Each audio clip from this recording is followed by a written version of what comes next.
Eh bien, la prothèse doit être confortable et assurer à la victime une qualité de vie quotidienne aussi proche que possible de celle antérieure à l'accident. Le manchon, premier élément constitutif, est une enveloppe qui assure l'interface entre le moignon et l'emboîture de la prothèse. C'est une pièce d'usure. Il va falloir penser à être remplacée à moyen terme.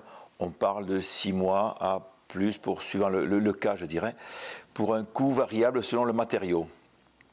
L'emboîture, elle, rigide, enveloppe étroitement le moignon et le manchon qui assure la liaison avec les autres composants, dites de bas de jambe.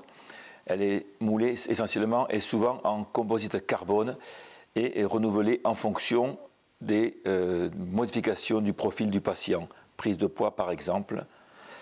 De nombreux modèles de genoux pour l'élément suivant existent, du simple, je dirais, mécanique jusqu'au plus sophistiqué à haute valeur ajoutée, piloté par microprocesseurs, en passant par des régulateurs pneumatiques, hydrauliques pour le mouvement.